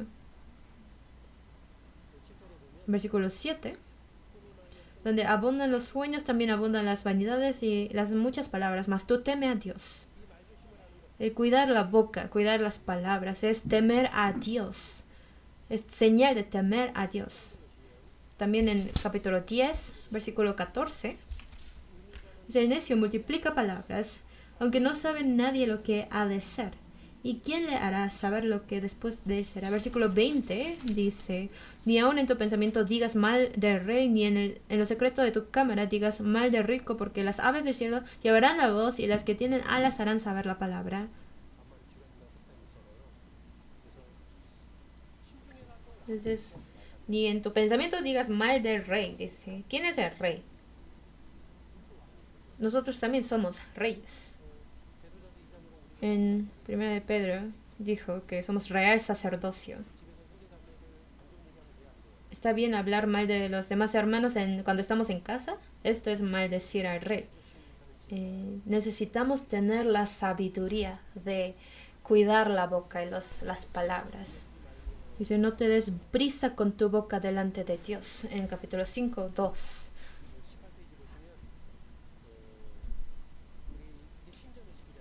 Esto es tener la conciencia de estar ante el templo de Dios. En inglés dice en esta parte, before the face of God, ante la cara de Dios. Siempre nosotros estamos delante del Señor. Y como José lo sabía, es que pudo vencer el deseo de la juventud. Nosotros también delante de Dios estamos. Lo que dicen ante los hermanos lo están haciendo ante Dios. En San Mateo 25:40 dice, y respondiendo el rey les dirá, de cierto os digo que en cuanto lo hicisteis a uno de estos mis hermanos más pequeños, a mí lo hicisteis. Lo que ustedes dicen a los hermanos, lo están diciendo a Dios. Si yo, al maldecir a un hermano, está maldeciendo a Dios. Si yo estoy criticando a los hermanos, es igual a criticar a Dios. Entonces, es muy importante las palabras que nosotros decimos.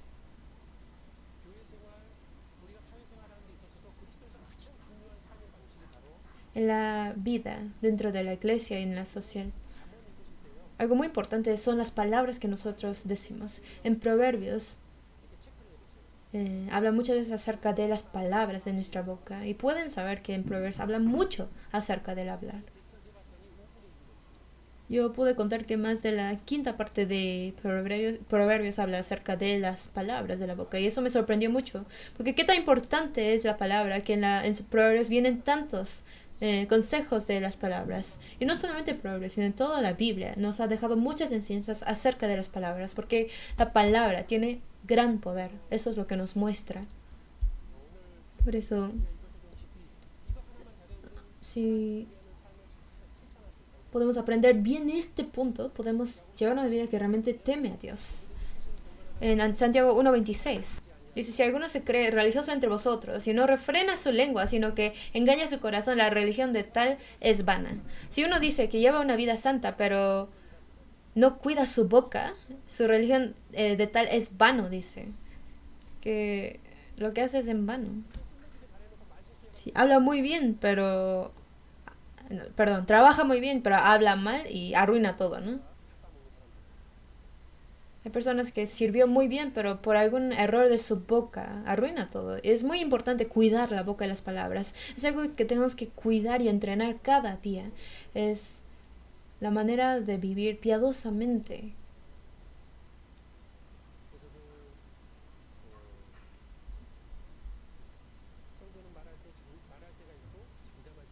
Hay veces cuando los santos tienen que hablar y tienen que callarse.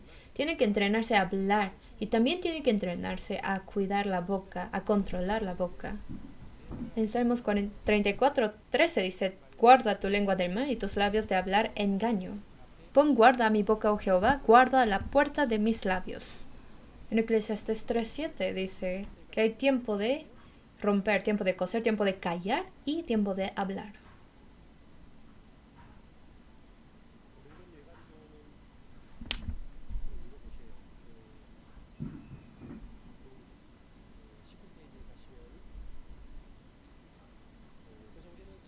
Entonces nosotros tenemos que disminuir cuánto hablamos a los hombres.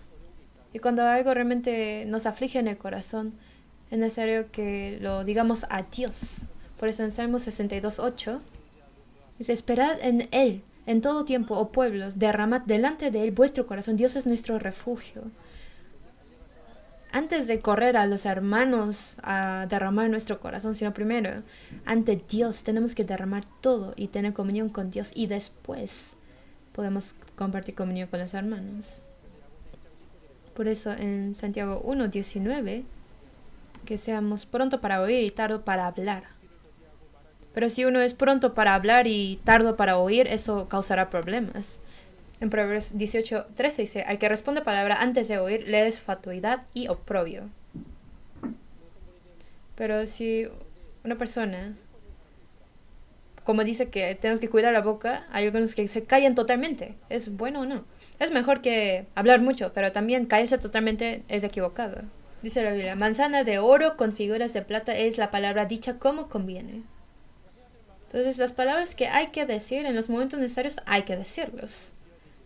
Hay que disminuir si uno habla mucho, pero no hablar totalmente, no hablar para nada también está mal. Hay que hablar, decir las cosas adecuadas. Entonces, ¿qué son las palabras que los santos debemos decir? Hay cosas que no debemos decir y hay cosas que tenemos que decir. Primero sería palabras de agradecimiento.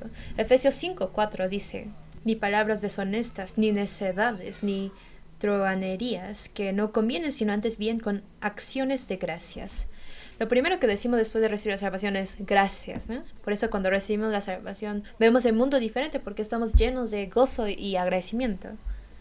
Pero cuando ya lleva tiempo en la iglesia, llevando la vida cristiana, ya pierde el agradecimiento y empieza a ver a los hermanos, empieza a quejarse y así tener problemas. Si uno piensa en el amor del Señor, todo era muy gozoso, muy agradecido, pero después de quitar el agradecimiento a los ojos, empieza a ver las cosas malas, empieza a quejarse y si uno tiene estas quejas, el corazón de esa persona será como desierto, seguramente.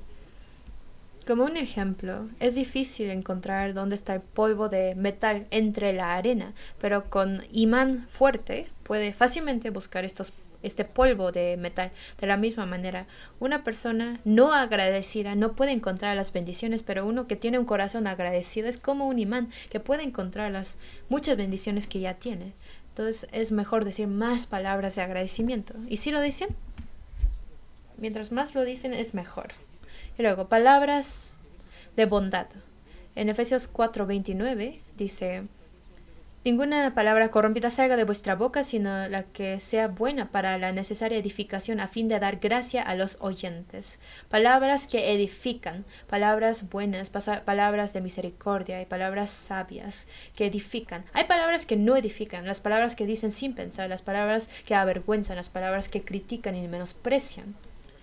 Hay hombres cuyas palabras son como golpes de espada, dice.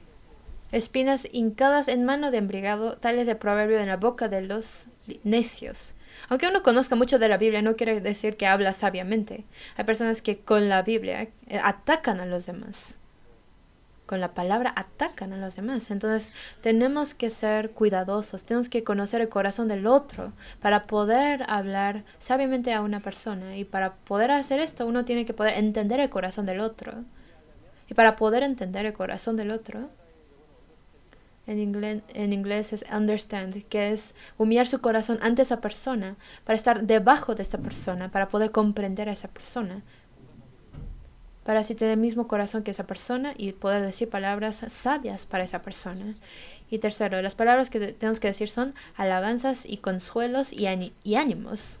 En Job 4:4 dice, el que tropezaba enderezaban tus palabras y esforzabas las rodillas que decaían. En 1 Tesalonicenses 4:18 dice, por tanto, alentaos los unos a los otros con estas palabras. En 1 de Pedro 4:11 dice, si alguno habla, hable conforme a las palabras de Dios. Con la palabra uno puede fortalecer a otro.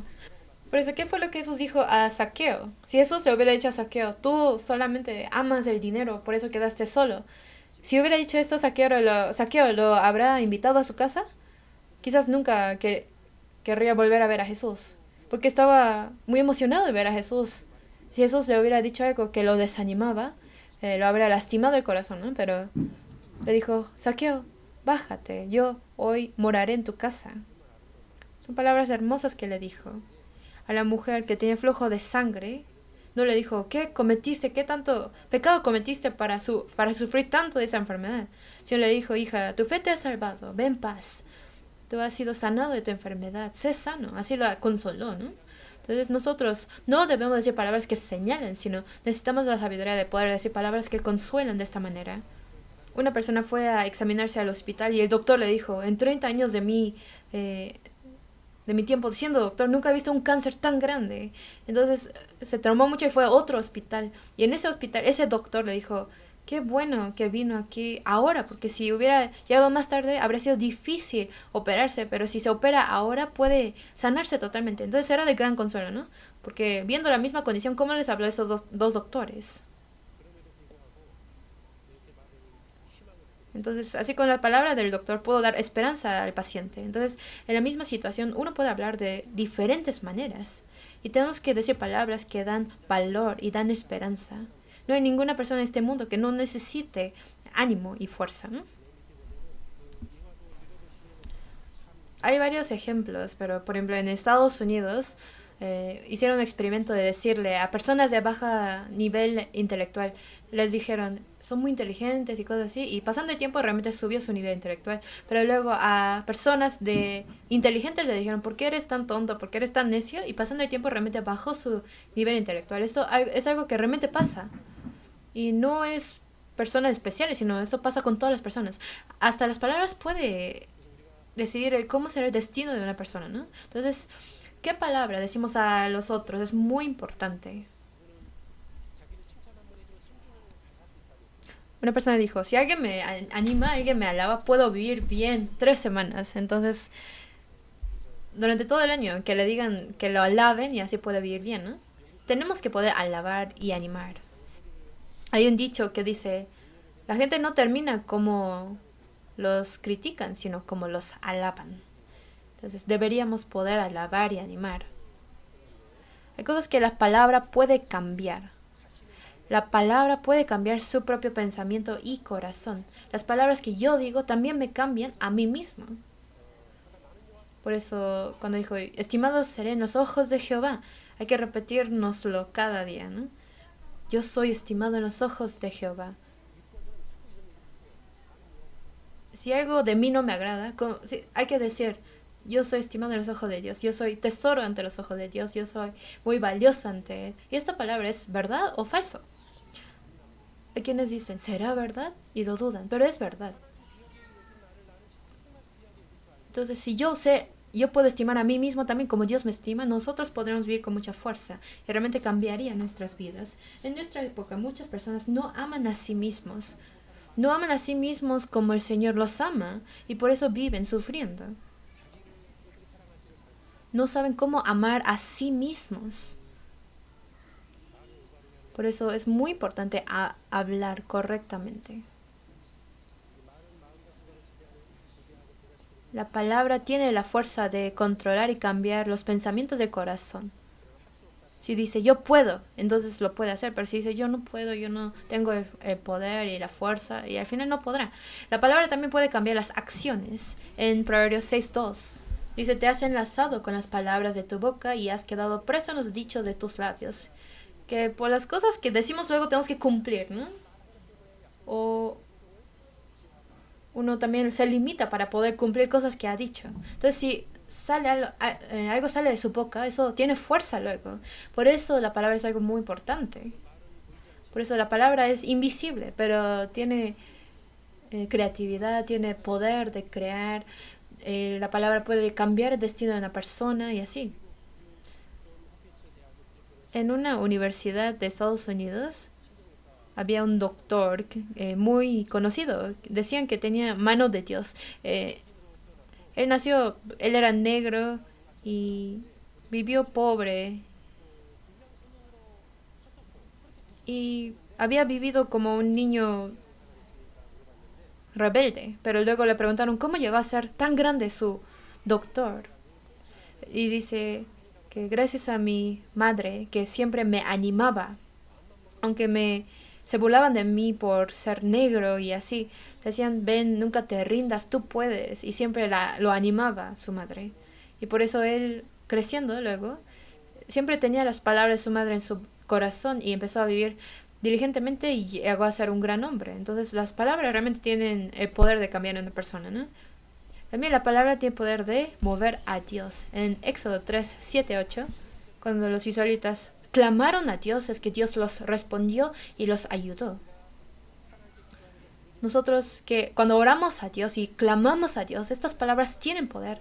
Cuando Ezequías clamó a Dios porque estaba enfermo, le alargó la vida 15 años, ¿no? Entonces, nuestras palabras sinceras pueden mover el corazón de Dios, y mis palabras también pueden salvar las almas. En Efesios 6, 19 a 20, dice: por mí, a fin de que al abrir mi boca no me sea dada palabra para dar a conocer con denuedo el misterio del Evangelio.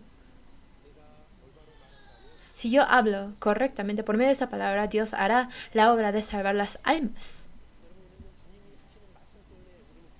Por las palabras que el Señor dice, nosotros fuimos salvos y recibimos la gracia infinita. Hay versículos que nos dan fuerza. De tal manera amó Dios al mundo, consumado es. Nunca me acordaré de sus pecados y transgresiones. Estaré con vosotros hasta el fin del mundo. Palabras así que nos han salvado y también nos ayudan a vivir con más fuerza. En Proverbios 18, versículo 20 a 21 dice: del fruto de la boca del hombre se llenará su vientre, se saciará del producto de sus labios. La muerte y la vida están en poder de la lengua, y el que la ama comerá de sus frutos. El vivir y el morir están en el poder de la lengua, dice. Entonces, el entrenar correctamente nuestras palabras y nuestra boca es algo muy importante.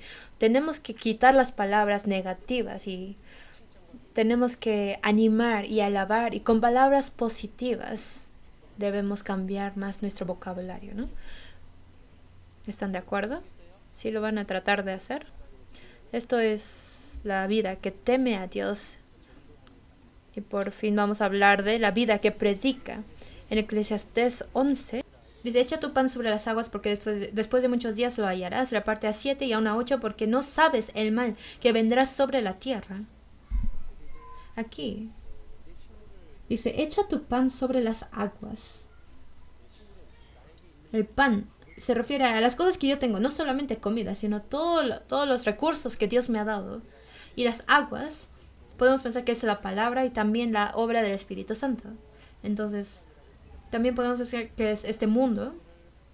Los recursos que yo tengo, invertirlo para la palabra, para donde trabaja el Espíritu Santo, invertirlo donde trabaja el Evangelio en este mundo, y después de muchos días Dios nos lo regresará. Eso está diciendo que si que llevemos vidas, que activamente predicamos el Evangelio, es la manera de vivir más valiosamente y efectivamente mi vida. Y es negociar mi vida de la mejor manera, y es hacer la mejor inversión.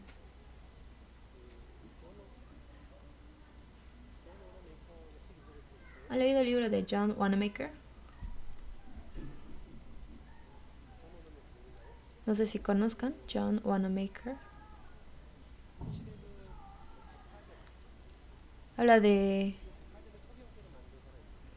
Él es el que hizo como la base de las plazas de nuestro tiempo. Desde muy niño, él servía en la iglesia y él fielmente comenzó como empleado normal. Luego llegó a ser como el rey de las plazas de Estados Unidos. Hizo muchos conceptos de los clientes y de los precios, porque él quiso hacer como un concepto de donde uno puede comprar muchas cosas, por eso hizo las plazas comerciales. Él era un gran cristiano y su libro tiene muchas enseñanzas. Y él llegó a obtener grandes éxitos. Él también donaba mucho dinero para instalaciones. Y una persona le preguntó así: ¿qué ha sido la mejor inversión de su vida de usted? Pensó que iba a responder otra cosa, pero él dijo que cuando él era niño,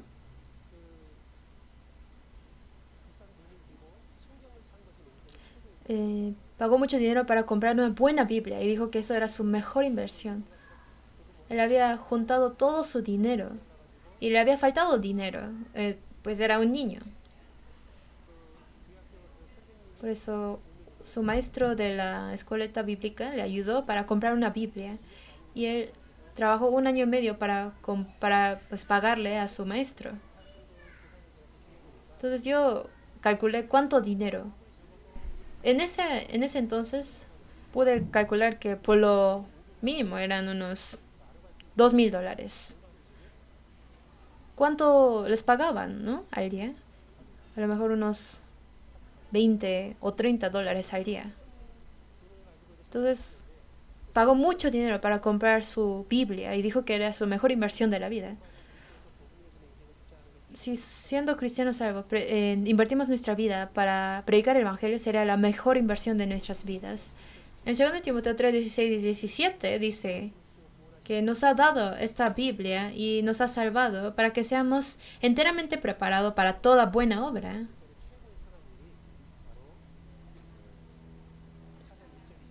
Y en capítulo 4, versículo 1 y 2 aparece la mejor obra. Dijo, te encarezco delante de Dios y del Señor Jesucristo, que juzgará a los vivos y los muertos en su manifestación y en su reino, que prediques la palabra, que instes a tiempo y fuera de tiempo. Esta es la mejor obra que podemos hacer. Tenemos la responsabilidad y el deber de predicar el Evangelio, y esto es la dirección de nuestra vida, y es el mejor privilegio que nos ha sido dado. Entonces, si uno quiere predicar el Evangelio, necesita uno tener valor. Muchas veces uno por no tener valor no puede abrir su boca, no puede predicar, pero es necesario que tengamos un corazón valiente. En la Biblia, la palabra que dice que no tengas temor o no temas aparecen 365 veces. Los que tengan tiempo, cuéntenlo. 365 veces aparece, no temas. Y quizás es para que los 365 días del año no tengas temor y vivamos con valor. Por eso nos lo dijo 365 veces. Si tememos a los hombres, esto nos hará caer. Si los hombres se ven muy grandes, no podremos predicar el Evangelio. Pero tenemos que, si entendemos más profundamente su grandeza y el poder de Dios, podremos más valientemente predicar el Evangelio. Entonces, temer es nuestro enemigo. Es lo que Satanás utiliza como arma contra nosotros. Si tenemos temor, no podríamos movernos. El temor en sí no nos deja confiar en Dios y fiar en Dios, y es un pecado eso. Tenemos que entrenarnos a perder este temor para que más fuertemente podamos predicar el Evangelio. Entonces, estudiamos brevemente Eclesiastés. El propósito no fue estudiar todas las partes de Eclesiastés, sino que tengan más anhelo de estudiar Eclesiastés sería el fin de esta academia bíblica. Si tienen el anhelo de conocer más de Eclesiastés, si no, disculpen, parece que no. No sé si fallé en educar o enseñar bien, pero tengo un buen público y seguramente con su gran pasión estudiarán profundamente Eclesiastés. Tenemos que temer más en Dios, y lo que hemos aprendido el día de hoy especialmente fue acerca de las palabras, del hablar, ¿no? Es muy importante las palabras que decimos en esos tiempos. Yo tuve consejería con una hermana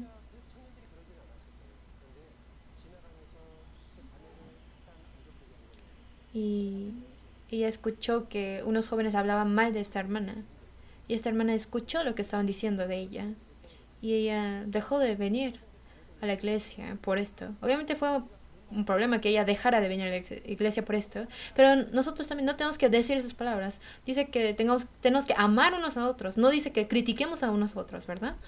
Si yo digo algo y hago caer a una persona, esto es muy malo. Entonces tenemos que cuidar todas las palabras que puede desanimar a otros. Tenemos que cubrir las faltas para buscar amistad, como dice la palabra. En esos tiempos, en nuestra juventud, tenemos que cuidar más nuestras palabras, decir lo que debemos decir, no decir lo que no debemos, y llevar una vida que realmente teme a Dios, y les pido que vivan así. Vamos a orar juntos para terminar. Dios Padre, te damos gracias. Por medio de la palabra de Eclesiastés nos has enseñado muchas cosas, y por tu gracia te damos gracias. Queremos que los hermanos y hermanas que estén aquí puedan meditar en el libro de Eclesiastés que tú nos has dado por medio de Salomón, para que no pongamos nuestro corazón en lo vano y lo necio de este mundo. Ayuda a que todos puedan vivir vidas que no sean vanas, y que vivan temiéndote y obedeciéndote y glorificándote. Para esto guíanos, Señor. Hasta el día de tu venida queremos vivir confiando más en ti. Para esto ayúdanos. Cuida nuestros pasos de regreso y oramos en nombre del Señor Jesús que nos ama. Amén.